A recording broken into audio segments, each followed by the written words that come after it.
What's up, everyone? Chris from Pickdawgz.com here with your free Major League Baseball home run prop show for Tuesday, August 15th, 2023. Just a reminder, if you haven't already, make sure you're subscribed to our channel. Smash that thumbs up. It helps us out a ton.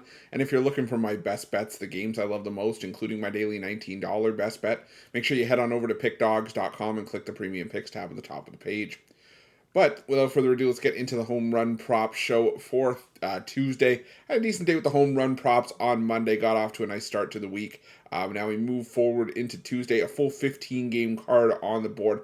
Plenty of home run prop action to be had here on Dinger Tuesday. But before we get into it, I want to remind everybody, these home run props are very high risk, high reward. They're not plays that I recommend anybody dump their whole bankroll into. They are just plays that are there to have some pizza money or some coffee money on the side, just for some fun. I do give out a lot of plays on this home run prop show, so you don't have to play every single play that I give out here. You're welcome to if that's what you want to do. But anything you do take from here, I do recommend just playing straight up as a single bet. But I do know that some people like to parlay these home run props. So what I always recommend is if you can do a parlay that's 3 legs or more, look into doing a round robin. Yes, it's going to drive up the cost of the bet. Basically, what that is say you play a 3-leg parlay. And say you're a $5 bettor, you put $5 on a 3-leg parlay, but to give yourself a bit of a safety net, you put $5 on each combination of 2 as well, so that, at least if you hit 2 out of 3, we've all had that one parlay that's had one leg go wrong, and we didn't get paid. But if you hit 2 out of 3 with a round robin, in that instance, you still win something. You can do it for any amount of legs on a parlay, 4, 5, 6 legs. It's going to be a lot more expensive the more legs of the parlay you have. Or you can even just choose to, say you play a 5-leg parlay and you just want to get paid if 2 guys hit. You can do that too. If you want to do it with 2s and 3s, like if 2 combinations of 2s and combinations of 3s, you can do that as well. The possibilities are endless. It just is all about how many home run props or just props in general you guys want to bet. And if you do that, I do recommend, like I said, doing the round robin, just so that you have something to fall back on. And hey, if you hit the parlay, you hit the big parlay, you also hit all the combinations, the smaller combinations that you played as well. So definitely something worth looking into. But before we get into the home run props, I want to remind everybody I love interacting with you guys as well. So let me know in the comments below. Do you like the angle I took on some of these games? Do you not like the angle? Do you have player props of your own? Again, drop them in the comments. But if you're going to drop them in the comments, I ask that everybody drop them in the comments before the games actually start. If they're not in there before the games start, they don't help anybody. And we're trying to beat the books as a team here at Pickdawgz.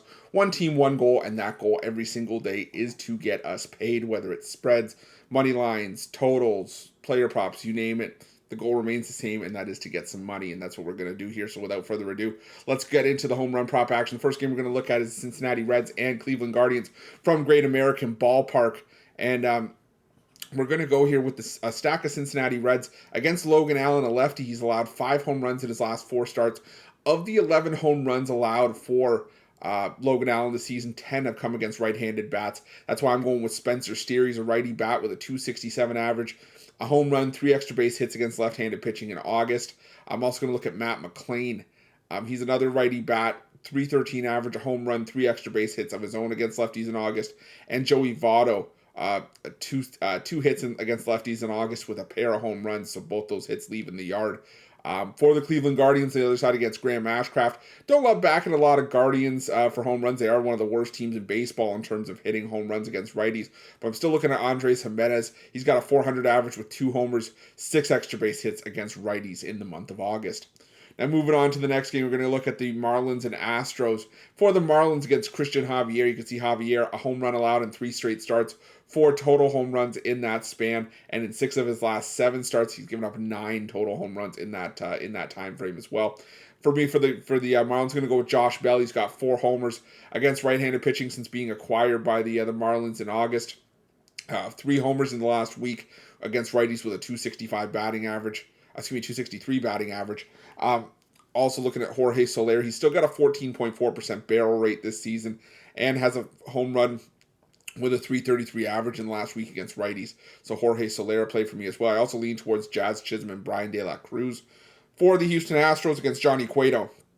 Cueto, who's allowed a home run in 3 straight starts, 5 total, and in 4 of his 5 starts this season for 7 home runs total. Looking at Kyle Tucker, a .333 average with 2 home runs, 3 extra base hits total in the last week against righties. So Kyle Tucker will be my play for the Houston Astros there. Now moving on to the Toronto Blue Jays and Philadelphia Phillies. For the Phillies against lefty Yusei Kikuchi. Yusei Kikuchi's been on absolute fire. But again, he's still a pitcher that at times this season has been prone to at least giving up a home run no matter how well he's pitched. And I still one of the higher home run totals for any starting pitcher in baseball over the course of the 2023 season. So I'm looking at Nick Castellanos.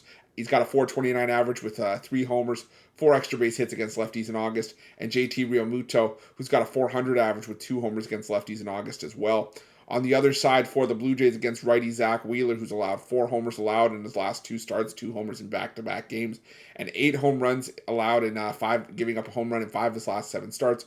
Looking at Brandon Belt, who's hitting .290 with 3 homers, 6 extra base hits against righties in August. Also looking at Dalton Varsho, 2 homers, 3 extra base hits against righties in August with a .226 average. And Vladimir Guerrero Jr., who's got 3 extra base hits in August against righties. Also got a 12.2% barrel rate this season. So give me Vladimir Guerrero Jr. for a play as well. Now moving on to the Pirates and the Mets game. For the Pirates against lefty David Peterson. It's actually a lefty-lefty matchup here. I'm going to go with Ke'Bryan Hayes. He's got a .357 average with a home run. 4 extra base hits against lefties in August. David Peterson, for my money, one of the weaker pitchers in the Mets rotation, up there with Tyler McGill. So I would take Ke'Bryan Hayes to tag him here. And I'll also take Brian Reynolds for a home run. He's hitting .333 with 6 extra base hits against lefties in the month of August. So give me Brian Reynolds for a homer as well. For the New York Mets on the other side against Bailey Falter, I'm going to go with Pete Alonso here. Alonso definitely has a familiar history with Bailey Falter from Falter's time in the Phillies organization. And Alonso hitting .286 with 2 homers against left-handed pitching in the month of August. It's going to be Pete Alonso for a home run. Now moving on to this match between the Yankees and the Braves, I think it's going to be one side, and that's why I'm sticking with the Braves in this one. Against Luis Severino. Severino getting rocked in his last few starts. He's given up a home run in 6 straight outings, 9 total home runs in that stretch. Now Austin Riley, a .382 average with 3 homers, 7 extra base hits against righties in the last week. Back to picking up his strong form against right-handed pitching. So I would roll with Luis Severino there. I'm also going to look at Austin Riley for a home run. Ozzie Albies for a home run. He's got a .323 average with 3 homers against right-handed pitching in the last week.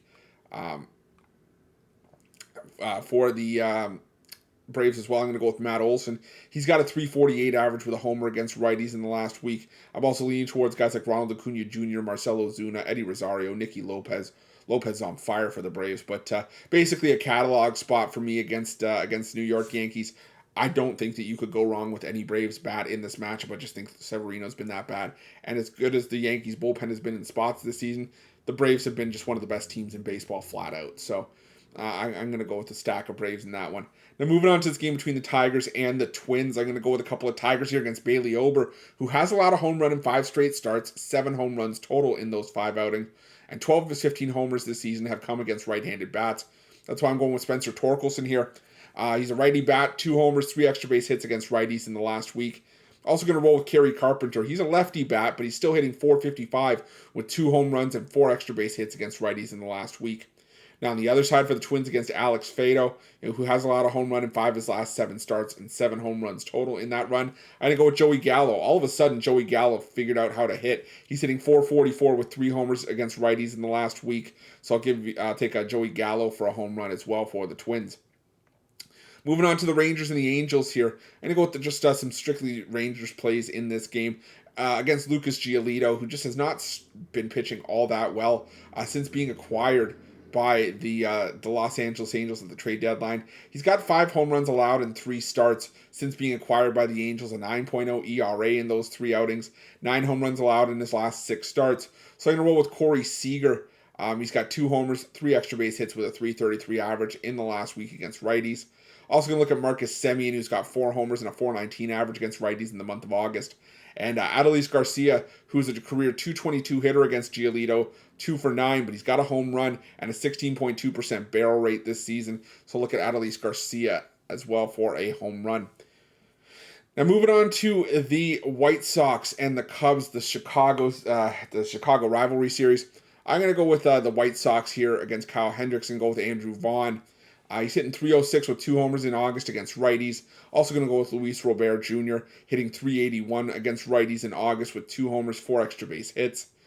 For the Cubs on the other side against Touki Toussaint. Toussaint, who's allowed 3 homers in his last 2 road starts. Got to go with Cody Bellinger here, who's still seeing the ball really well. 500 average against righties in the last week with 2 homers as well.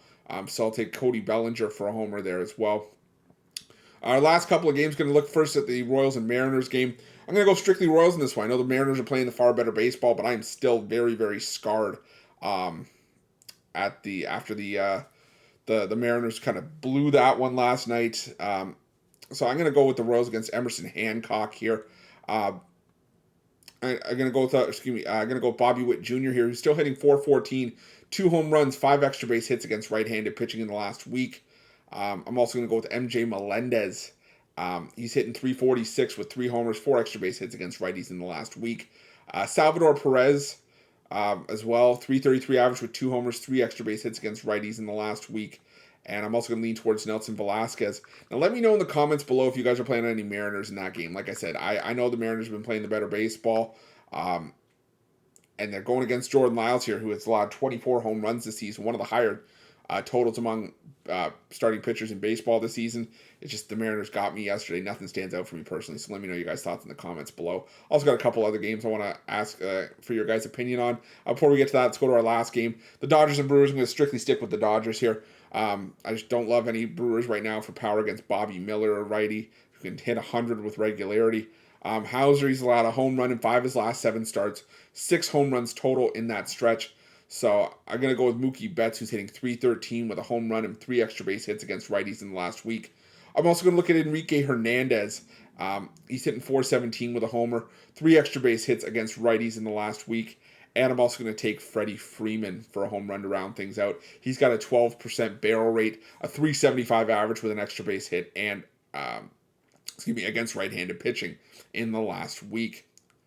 Now, the thing I wanted to ask you guys about for a couple games I wanted to get your guys' opinion on. This Red Sox and Nationals game, I just feel like there should be plays for Boston against Josiah Gray, who has struggled with the long ball. He's been less effective at home, but for me, nothing stands out. For Washington, I was leaning towards Lane Thomas, Joey Menezes, Keibert Ruiz against Nick Pivetta, but again, nothing strong for me in that game. Another one I was looking at, I was trying to figure out, was this Diamondbacks and Rockies matchup. I really want to have plays in this game, but with a bullpen game on both sides, it's tough to find matchups to stick with. For the Rockies, is maybe leaning towards Nolan Jones, Elehuris Montero, Ezequiel Tovar, who've been hitting well for home runs overall in the last couple weeks. Christian Walker for the Diamondbacks, he's got 2 homers, 4 extra base hits, and a .391 average in the last week, so those are my leans, but let me know in the comments below if you guys are playing on anyone in those games. But thank you so much for watching. Appreciate each and every one of you for tuning in. Up over 137,000 subscribers here on our YouTube channel. Couldn't have done it without your guys' love and support, so thank you so much for that. If you haven't already, please make sure you're subscribed to this channel and smash that thumbs up. It helps us out a ton. Doesn't cost you a cent, and it lets us know that you guys like this content. We appreciate each and every like, and it lets me know that you guys like this home run prop content, so I can keep producing it for you. Also, if you're looking for my best bets, make sure you check out Pickdawgz Premium. While you're here on our Pickdawgz YouTube, make sure you have notifications turned on so you can be the first to be in the know when the newest content drops. I try to get these videos out as early as possible. I believe we have some afternoon action on Wednesday, so I'll try to get the video out a little bit earlier. So again, we'll try to make sure it's up early for you, but sometimes it just doesn't leave a whole lot of time between when the video is released and first pitch of the first game. So if you have notifications on, you get notified as soon as this video drops, and you get the most up-to-date information, and you get to get those plays in. Also, while you're at Pickdawgz and Sports Chat Place, head over to our websites, check out our betting tools. They're 100% free. They're there for you to use. They will do the heavy lifting for you. I can't stress that enough. I know we all have different betting styles, but the one thing we all can agree on is that we like to make money, and these betting tools will help you do that.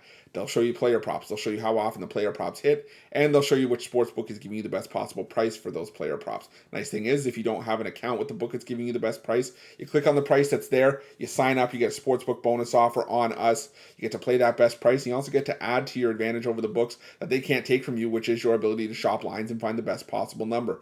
We all, like I said, we all have different betting styles. So there's other tools there depending on what you like to bet on. If you're streaks better, like hot and cold streaks, there's a streaks tool. Multiple parlay builders. If you're a parlay better, it'll build a parlay for you. Profitable teams, angles, underdogs. Like I said, the list goes on and on, but there's something for everybody there. But again, the one thing we can all agree on that we all have in common. We like to make money. So make sure you check out those betting tools, and I promise you, you will not regret it. But thank you for watching. Again, appreciate you. Let's crush the books on Dinger Tuesday.